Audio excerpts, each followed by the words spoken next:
A ata que eu estou aqui em minhas mãos consta que a Instituição Espírita Nosso Lar foi fundada no dia 7 de setembro de 1980.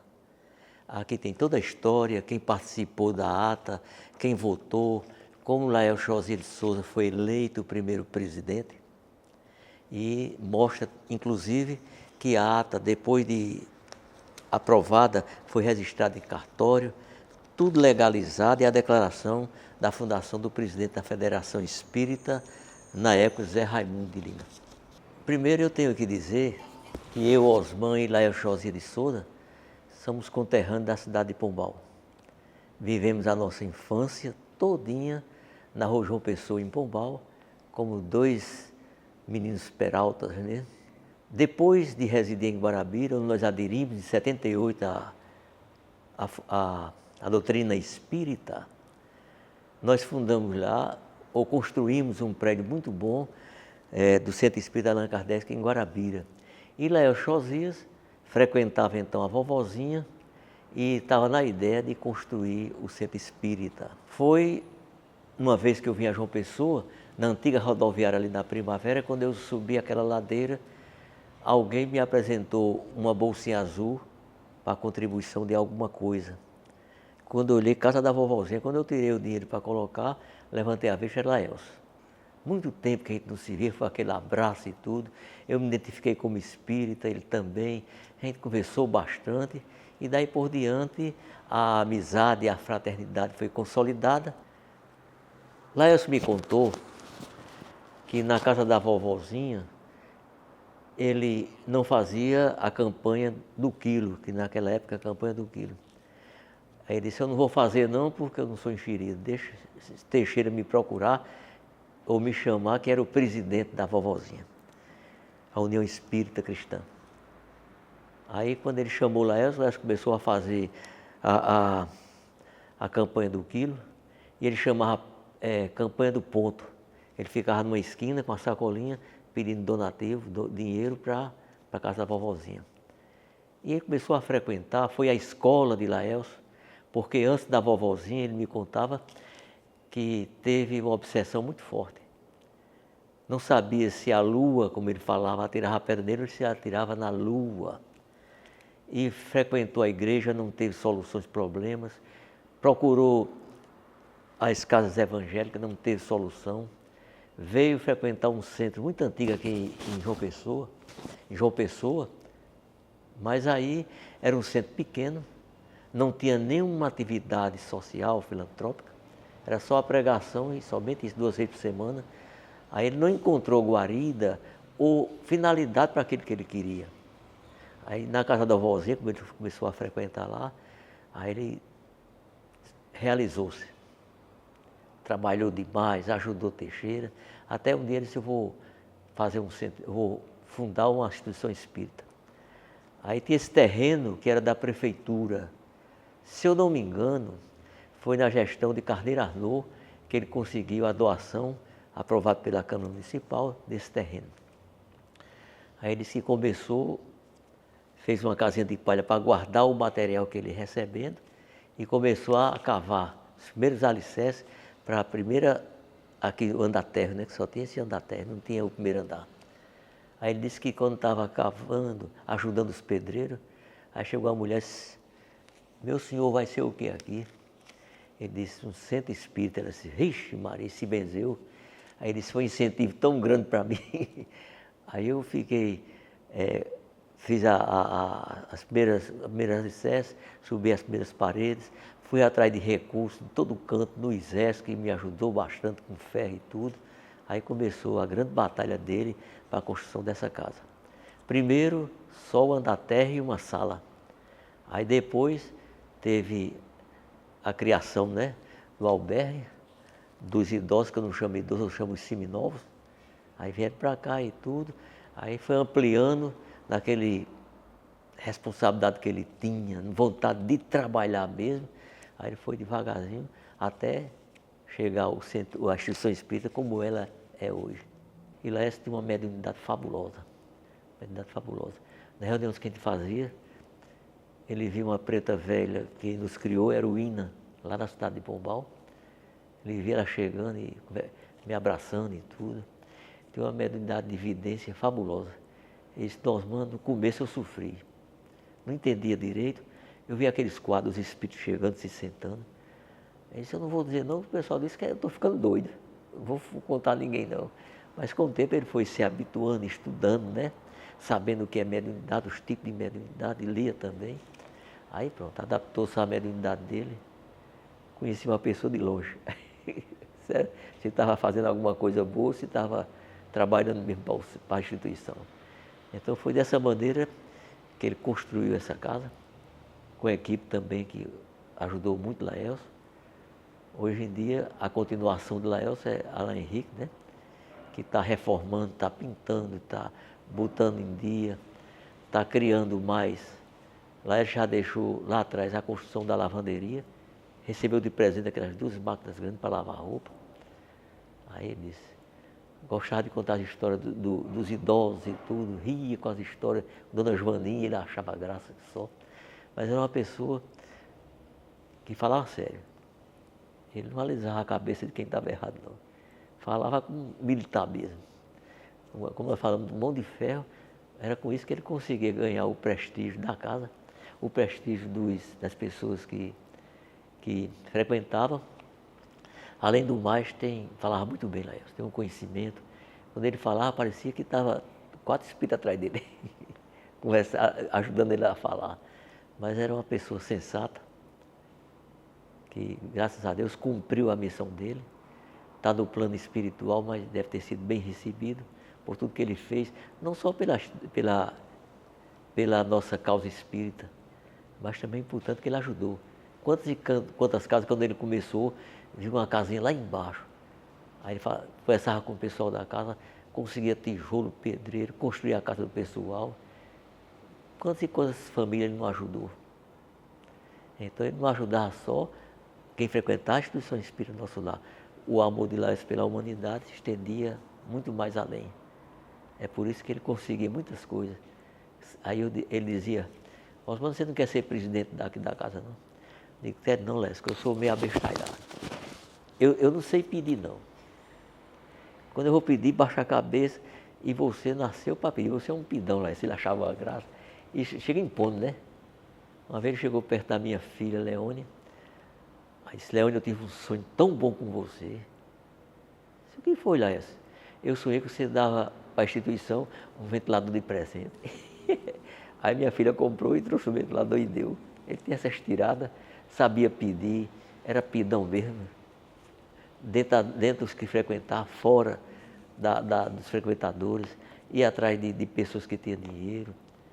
Aí ele conta que a primeira campanha dos humildes que ele foi fazer sozinho, não tinha ninguém. Aí chegou um espírito e disse para ele, desse beijo, rapaz, vai ali, faz uma feirinha e traz. Aí ele pensou assim, eu disse, não vou fazer não, vou fazer a campanha.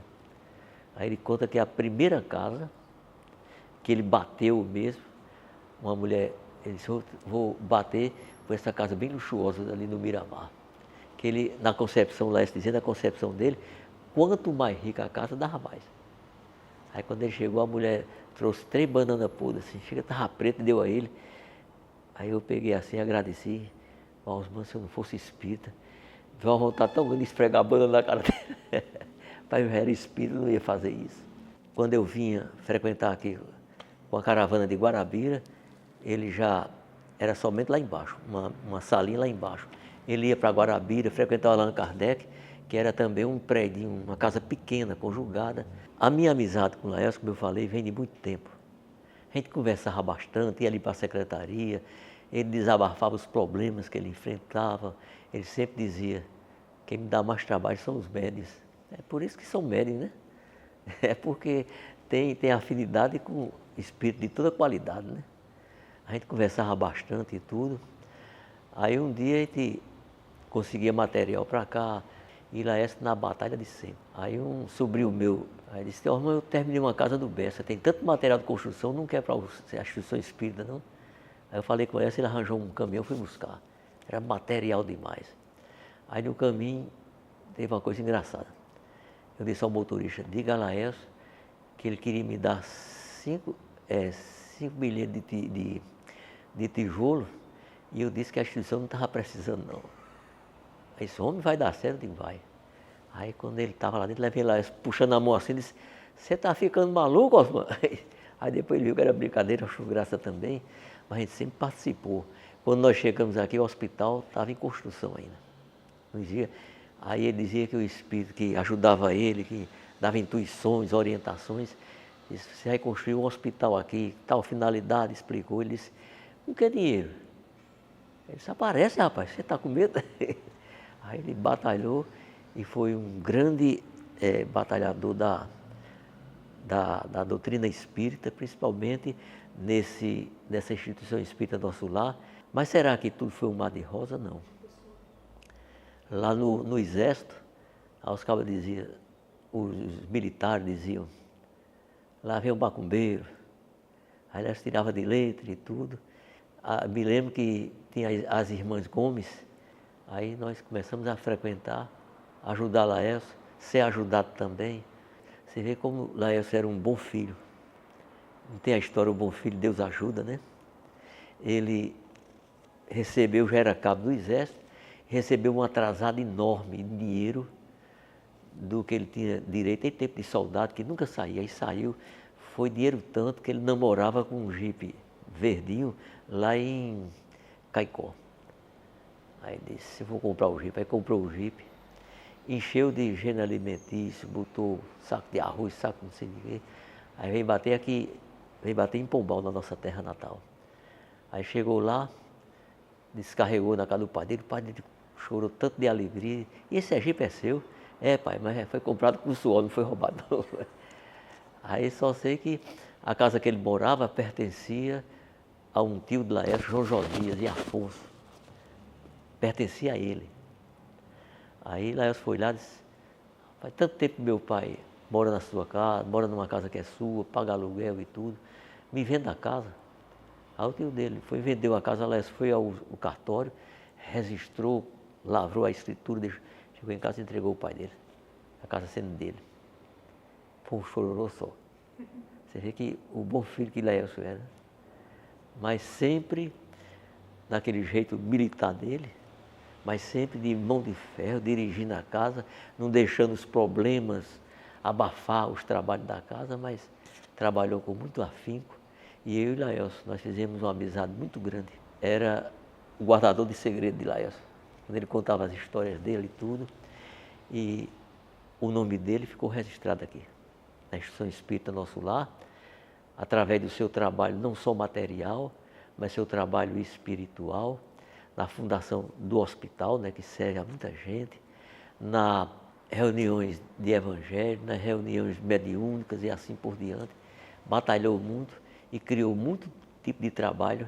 Aqui na casa ele dizia, aqui eu boto uma placa, há vagas.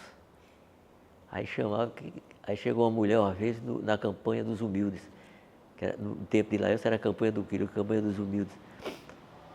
A mulher disse, Laércio, estou todo entrevado, eu não estou podendo andar. Ele disse, quer o remédio? Quero, trabalho. A mulher veio para a campanha, com uma semana ela estava boazinha, só participando da campanha dos humildes.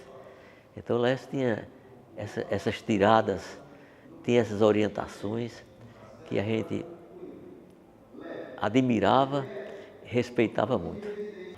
Quando ele estava meio triste, ele recorria à conversa, porque amigo de infância, da mesma doutrina, amigo de verdade mesmo, companheiro e tudo, nós íamos lá para a secretaria, conversava com ele, então ele contava dos problemas.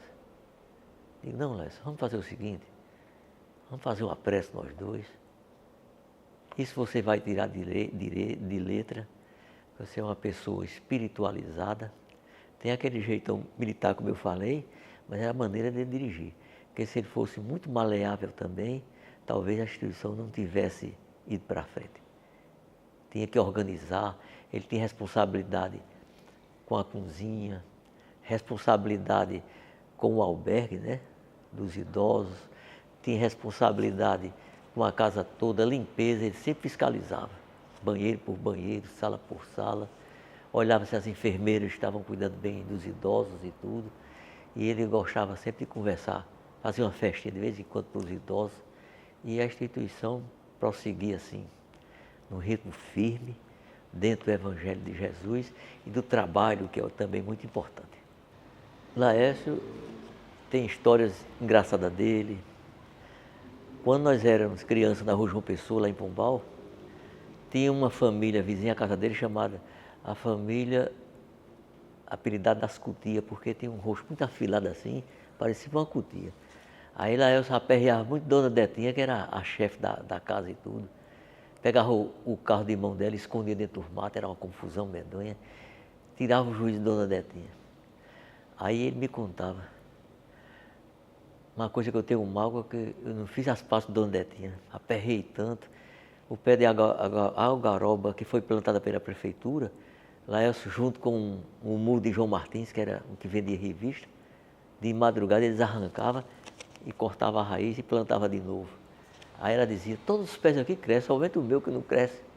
Aí Laércio fazia, eu fiz tanto com Dona Detinha, meu maior desgosto, ele dizia, é não ter feito as pazes com Dona Detinha. Mas a espiritualidade, o dia a dia, prepara a gente para tudo, né? Aí um dia ele voltou de férias do exército, passou uns dias em casa, aí foi acordado por Diva, que era filha de Dona Detinha, dizendo que ela estava morrendo. Aí ele pegou com urgência, botou ela dentro do jipe, levou para o hospital, comprou remédio para ela, salvou a vida dela. Aí pronto. Desapareceu tudo, foi aquele abraço e tudo. E ele disse, foi o dia mais feliz da minha vida. Quando eu fiz civil, através da doença, foi providencial. E foi uma amizade que durou por muito tempo. Ele sempre contava assim, as histórias dele, o dia a dia, as mágoas, as queixas. Então o Laércio tinha essas tiradas, tinha essas orientações que a gente admirava e respeitava muito.